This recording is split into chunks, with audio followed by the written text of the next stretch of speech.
Now, let's get back to the Sports Philosophy Show with Daryl Cummings and Jack Ankerson on News Talk 1650 WHKT.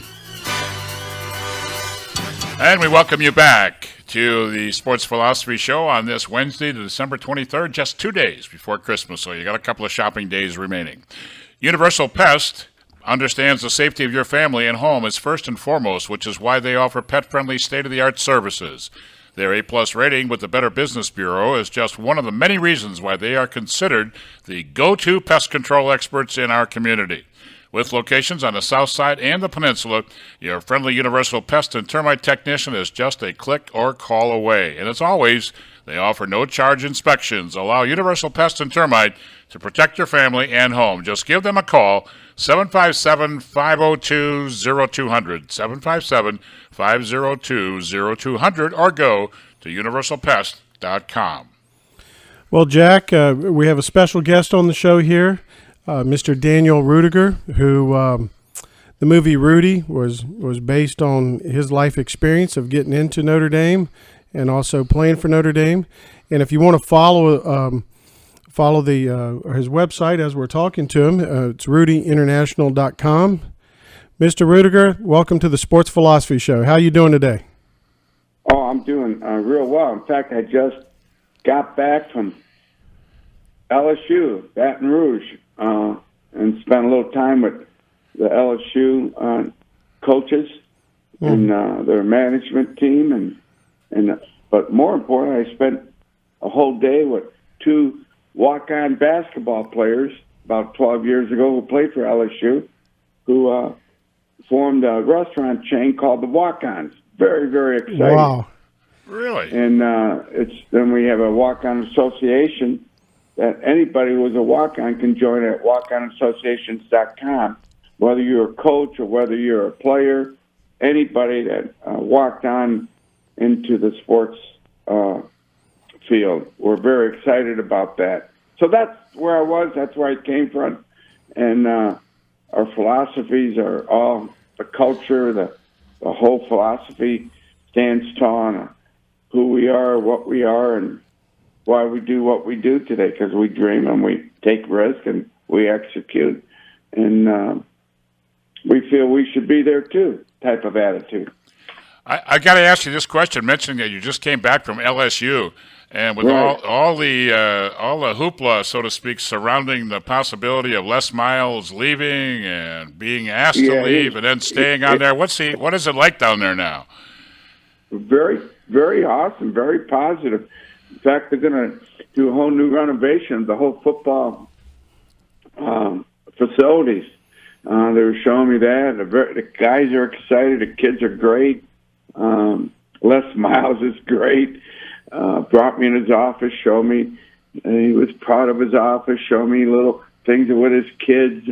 I mean, the guy is awesome, and it was really cool to be around that environment and to be around guys like that who are very humble, very down to earth, and very good at what they do. Then I met the head trainer at LSU, and he did the Marucci bat for Major League Baseball. He actually carved the first bat out in his backyard for his kid, and it just caught on. Now it's in 45% of Major League players are using the Marucci bat. Wow. So it was a great trip. Between the walk-on restaurant guys, and we're going to take this to the new. We all got together and said, let's take this across the country, put a walk-on restaurant on every college campus in America. So we're all excited. Well, Mr. Rudiger, prior to you being on the show today, we had the former Notre Dame tennis coach, Bobby Bayless, on, and I'm a former tennis coach for 22 years, and I don't know how many, countless times we've shown the movie Rudy for inspiration to our tennis team members. How does it feel to have probably the most recognizable movie as far as inspiration in sports? And we also do a college consulting business, and we ask kids, do you want to be God's gift to tennis, or would you like to be a Rudy?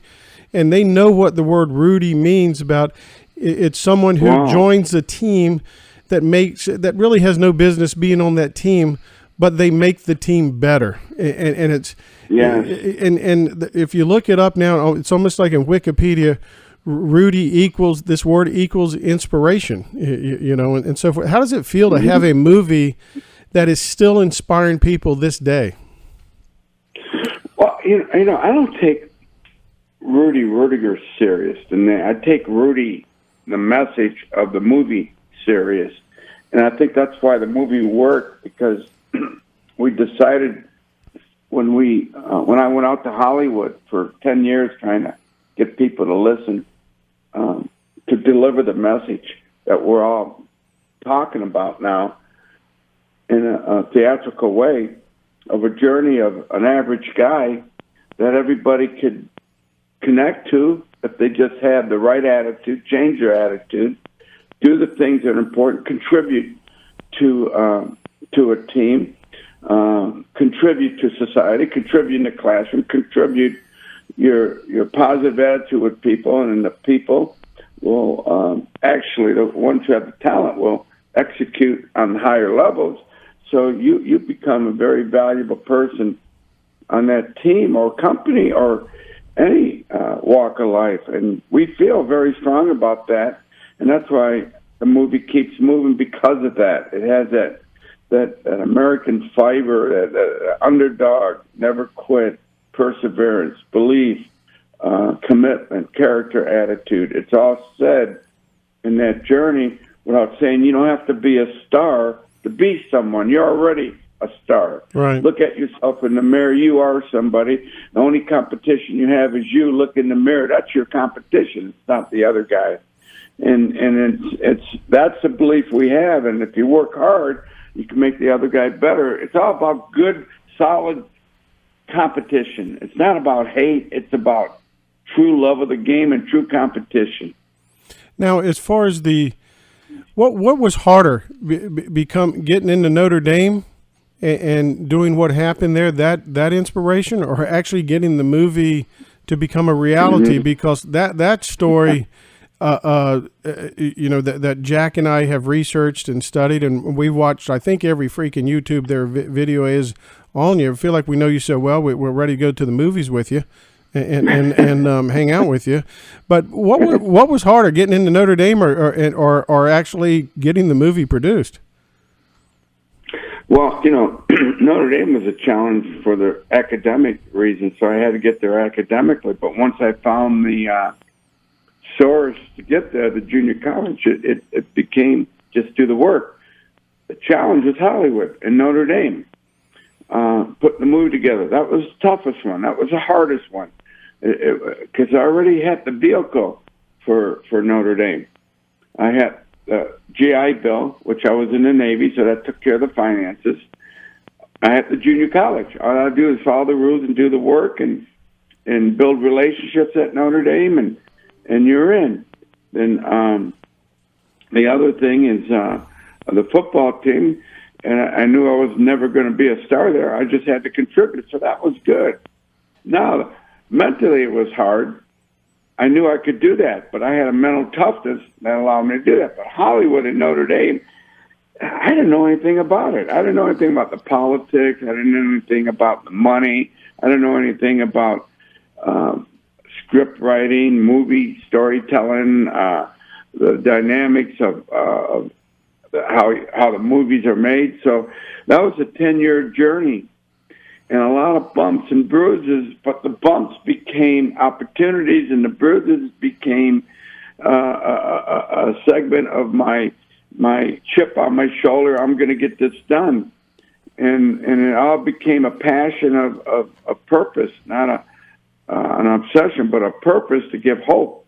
Because if I can get to Notre Dame academically and play football for one time and make a tackle and with 5 seconds left in the game, that tells you there's a lot of preparation in that deal. It just doesn't happen because they put you in the game. You got to go to practice every day and work at it like you're going to play and focus like you were in the game every day. So that people didn't understand when they saw the tackle. It's about the journey. And then the journey of Notre Dame and Hollywood, that is a bigger journey, I feel. And people don't know that side. They just think someone knocked on my door. No one knocked on my door. I saw the movie Rocky. I saw Field of Dreams, Hoosiers. I start putting the scenes together, and I start telling people the idea, and I found out not many people really wanted to hang around me when I start talking nonsense like that because it didn't make sense to them. So they were non-dreamers, and they labeled you, oh, you're going to think you're going to now make a movie because you made a tackle? No, it's not about a tackle. It's not about making myself famous. It's making all walk-ons in life famous. If they all do have value. That kid that walks in a restaurant that never had a job who wants to work at that restaurant is a walk-on, or the guy who wants to work on a job and pays the price is a walk. Anybody with that attitude is a walk-on in my sincere feeling of life, of people, of coaches. I met Pat Murphy years ago. He coaches for the Milwaukee Brewers now. He's a bench coach, but he was also coach at Notre Dame when I met him. But he was a walk-on baseball coach. He showed up at Notre Dame when they heard they had the job, and he wouldn't leave Notre Dame until he got the job, and Notre Dame didn't know anything about him.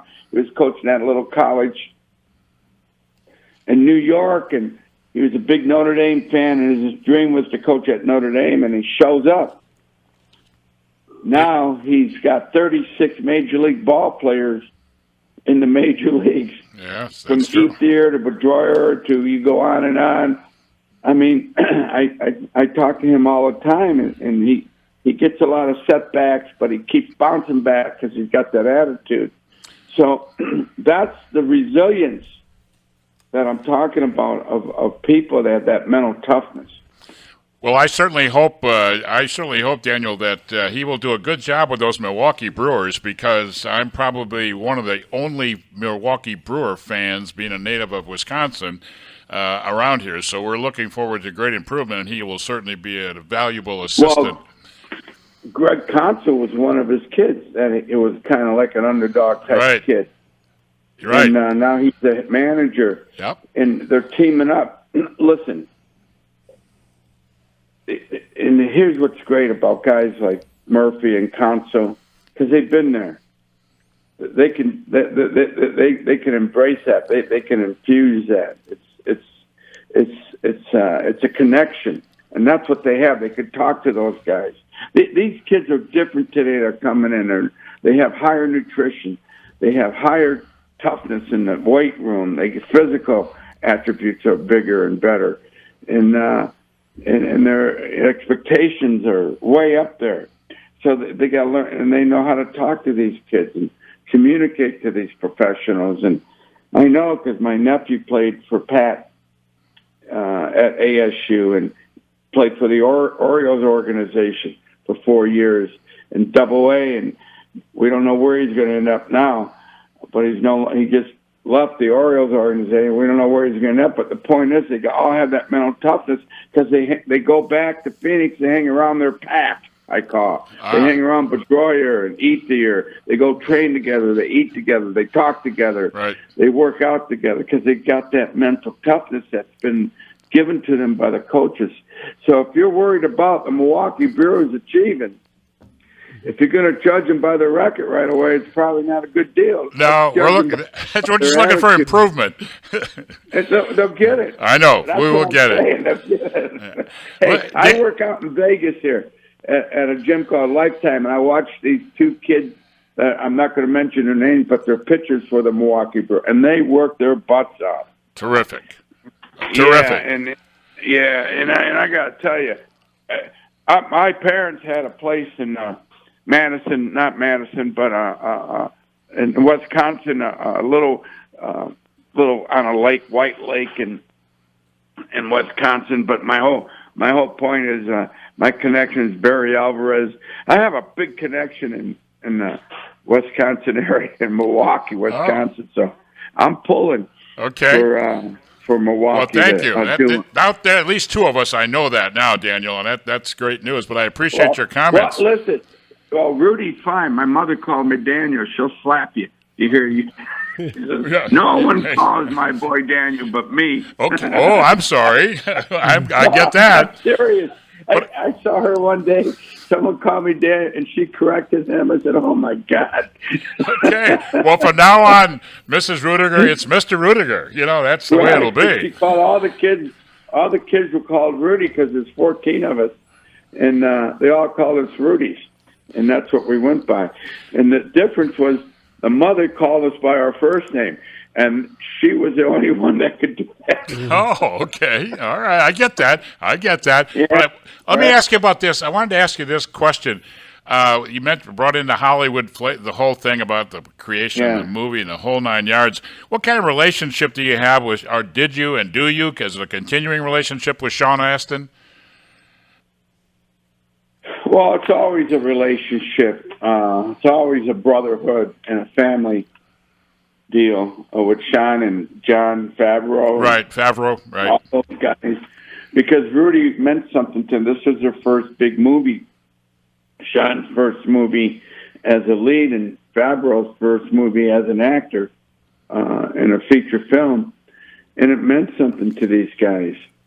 So, and the movie meant something to them because they were walk-ons in Hollywood. They were like the real deal that no one knew who they were until we founded them, and they were green. And Sean was a kid that had little character roles, but never a main role, and so he got his shot. It's hard to get a lead role in Hollywood, and Rudy was his, and that's what he's remembered for. And he always has a great connection there with me and my family.